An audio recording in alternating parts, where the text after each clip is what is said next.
Si no te has suscrito, te invitamos a que lo hagas. Gracias por llegar hasta este día. Es muy animante escuchar a Dios a través de su palabra en esta jornada anual.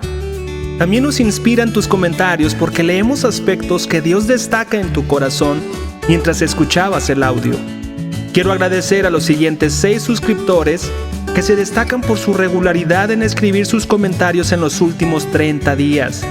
Gracias por compartir con nosotros tus comentarios: César García, Brenda Águila, Claudia Nava, Salvador Rojas, Pablo Landeros, Joen Cárdenas. En el último mes, solo 2 personas de cada 10 en promedio le dan clic en me gusta. Modifiquemos esa tendencia. Quiero invitarte a ti que estás escuchando este audio a que nos regales un me gusta. Y también nos honraría tener un comentario tuyo, ya que en el último mes solo 1 de cada 10 lo están haciendo.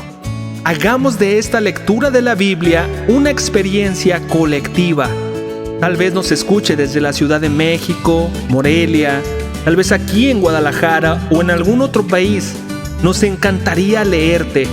Eres bienvenida, eres bienvenido. Oremos. Dios, abre nuestro entendimiento para recibir tu palabra en nuestros corazones. Gracias por vestir tu enseñanza hacia nuestras vidas a través de tantas experiencias comunes de la vida en otras personas. Ayúdanos a amarte más de lo que te amamos ayer.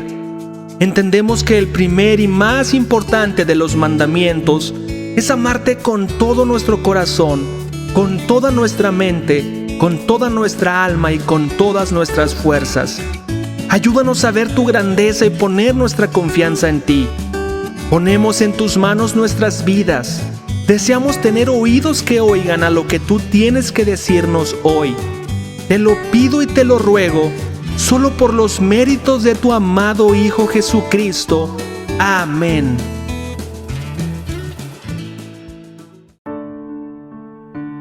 Primer libro de Samuel, capítulo 18.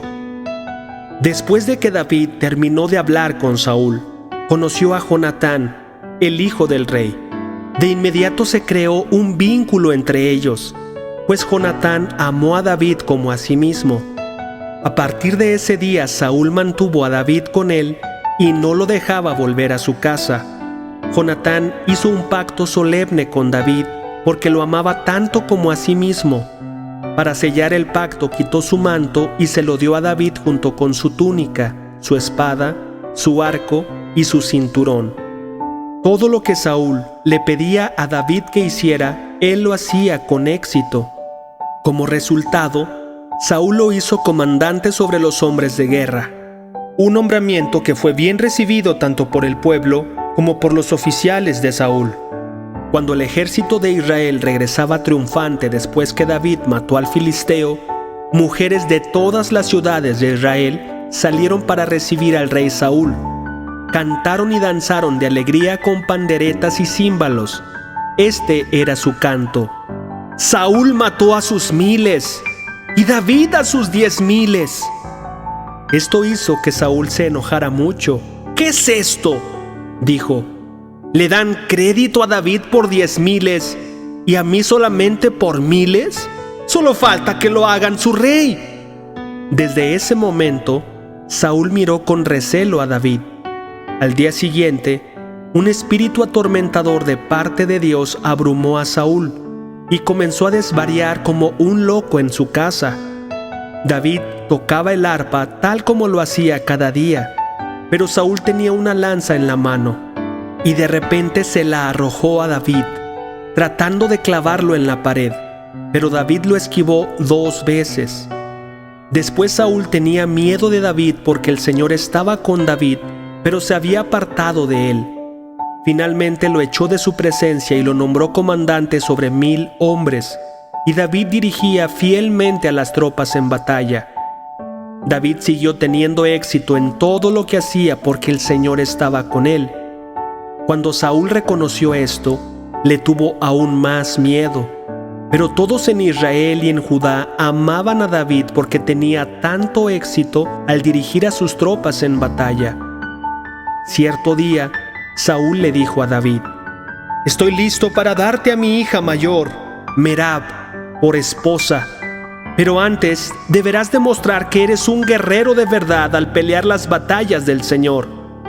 Pues Saúl pensó: voy a enviar a David contra los filisteos y dejar que ellos lo maten en vez de hacerlo yo mismo. ¿Quién soy yo? ¿Y quién es mi familia en Israel para que yo sea el yerno del rey?, exclamó David. La familia de mi padre no es nadie.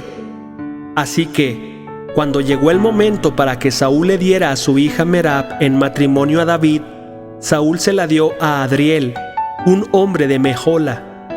Mientras tanto, Mical, otra hija de Saúl, se había enamorado de David, y cuando Saúl se enteró se puso contento. «Me da otra oportunidad para que los filisteos lo maten», se dijo Saúl a sí mismo. Pero a David le dijo: «Hoy tienes una segunda oportunidad para llegar a ser mi yerno».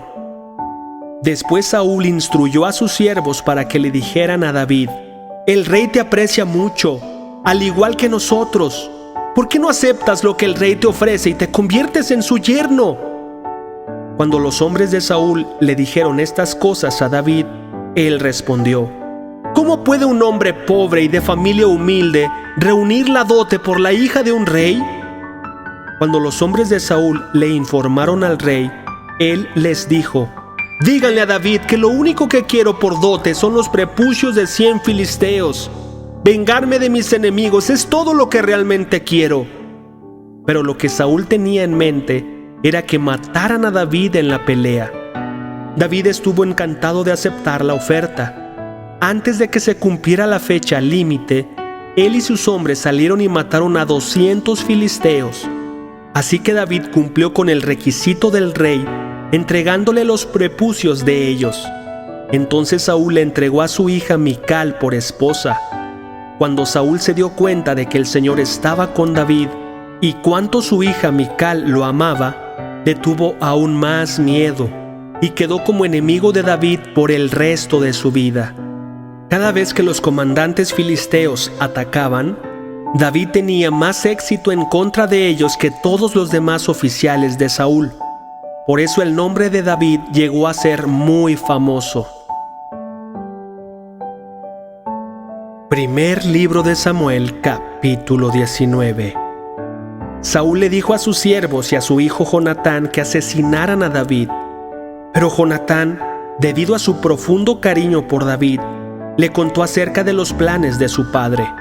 «Mañana por la mañana», lo previno, «deberás encontrar un lugar donde esconderte en el campo. Yo le pediré a mi padre que vaya allí conmigo y le hablaré de ti. Luego te informaré todo lo que pueda averiguar». A la mañana siguiente, Jonatán habló con su padre acerca de David, diciéndole muchas cosas buenas de él. «El rey no debe pecar contra su siervo David», le dijo Jonatán. «Él nunca ha hecho nada para dañarte. Siempre te ha ayudado en todo lo que ha podido. ¿Te has olvidado de aquella vez cuando arriesgó su vida para matar al gigante filisteo? ¿Y de cómo el Señor le dio, como resultado, una gran victoria a Israel? Ciertamente estabas muy contento en aquel entonces. ¿Por qué habrías de matar a un hombre inocente como David? No hay ningún motivo en absoluto». Así que Saúl escuchó a Jonatán y juró: «Tan cierto como que el Señor vive, David no será muerto». Después Jonatán llamó a David y le contó lo que había sucedido. Luego lo llevó ante Saúl, y David sirvió en la corte igual que antes. Entonces la guerra se desató nuevamente, y David dirigió a sus tropas contra los filisteos. Los atacó con tanta furia que todos huyeron. Pero cierto día, cuando Saúl estaba sentado en su casa con una lanza en la mano, de repente el espíritu atormentador de parte del Señor vino sobre él como antes. Mientras David tocaba el arpa, Saúl le arrojó su lanza, pero David la esquivó y, dejando la lanza clavada en la pared, huyó y escapó en medio de la noche. Entonces Saúl mandó tropas para que vigilaran la casa de David. Se les dio la orden de que mataran a David cuando saliera a la mañana siguiente. Pero Mical, la esposa de David, le advirtió: Si no te escapas esta noche, te matarán por la mañana. Así que ella lo ayudó a salir por una ventana, y él huyó y escapó. Luego ella tomó un ídolo y lo puso en la cama de su esposo. Lo cubrió con mantas y puso un cojín de pelo de cabra sobre la cabeza. Cuando las tropas llegaron para arrestar a David, ella les dijo que estaba enfermo y que no podía levantarse de la cama. Pero Saúl envió a las tropas de nuevo para prender a David y les ordenó: «Tráiganmelo con cama y todo para que lo mate». Pero cuando llegaron para llevarse a David, descubrieron que lo que estaba en la cama era solo un ídolo con un cojín de pelo de cabra en la cabeza. «¿Por qué me traicionaste así y dejaste escapar a mi enemigo?», le reprochó Saúl a Mical. «Tuve que hacerlo», contestó ella. «Me amenazó con matarme si no lo ayudaba». Así que David escapó y fue a Ramá para ver a Samuel, y le contó todo lo que Saúl le había hecho. Entonces Samuel llevó a David a vivir con él en Naiot. Cuando Saúl se enteró de que David estaba en Naiot de Ramá, envió tropas para capturarlo. Pero cuando llegaron y vieron que Samuel dirigía a un grupo de profetas que estaban profetizando, el Espíritu de Dios vino sobre los hombres de Saúl y ellos también comenzaron a profetizar. Cuando Saúl se enteró de lo que había pasado, envió a otras tropas, pero ellos también profetizaron. Lo mismo sucedió por tercera vez.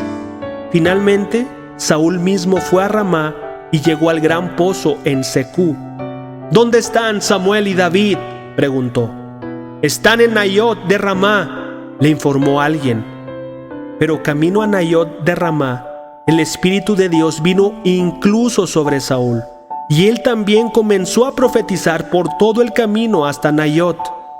Se quitó la ropa a tirones y quedó desnudo acostado sobre el suelo todo el día y toda la noche, profetizando en presencia de Samuel. La gente que lo vio exclamó: «¿Qué? ¿Hasta Saúl es profeta?». Salmos capítulo 58. Gobernantes, ¿saben acaso el significado de la palabra justicia? ¿Juzgan a la gente con imparcialidad? No. En el corazón traman injusticia y desparraman violencia por toda la tierra. Estos malvados son pecadores de nacimiento. Desde que nacieron mienten y siguen su propio camino. Escupen veneno como serpientes mortíferas. Son como cobras que se niegan a escuchar y hacen oídos sordos a las melodías de los encantadores de serpientes, aunque toquen con mucha destreza. Quiébrales los colmillos, oh Dios. Destrózales las mandíbulas a estos leones, oh Señor. Que desaparezcan como agua en tierra sedienta. Que sean inútiles las armas en sus manos. Que sean como caracoles que se disuelven y se hacen baba. Como un niño que nace muerto y que nunca verá el sol. Dios los barrerá a todos, tanto jóvenes como ancianos, más rápido de lo que se calienta una olla sobre espinos ardientes. Los justos se alegrarán cuando vean la injusticia vengada. Se lavarán los pies en la sangre de los perversos. Entonces, por fin, todos dirán: «Es verdad que hay recompensa para los que viven para Dios». Es cierto que existe un Dios que juzga con justicia aquí en la tierra.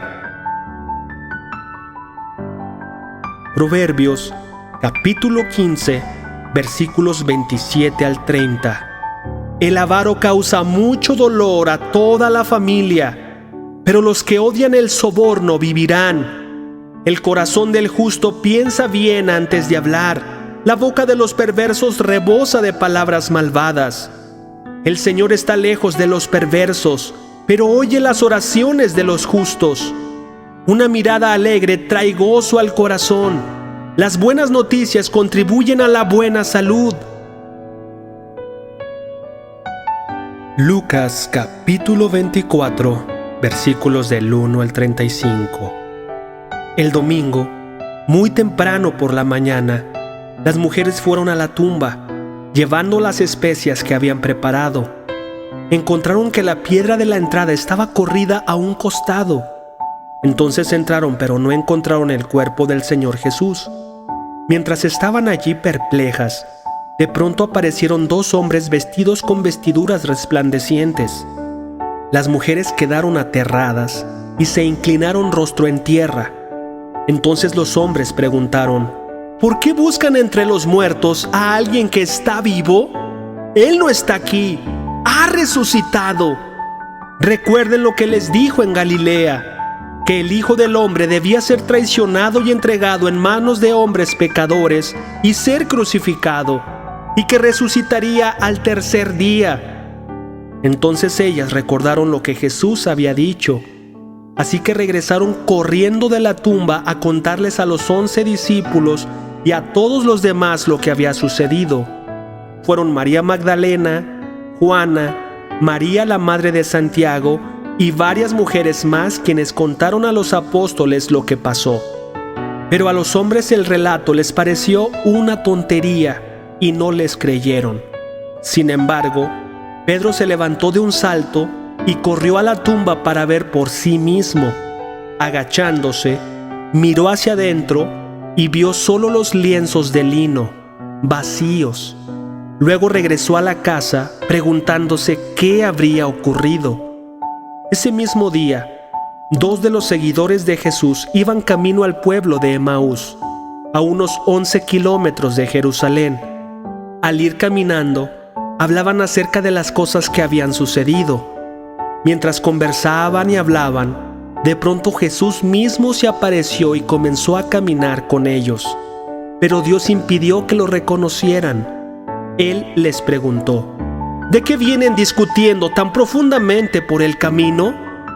Se detuvieron de golpe, con sus rostros cargados de tristeza.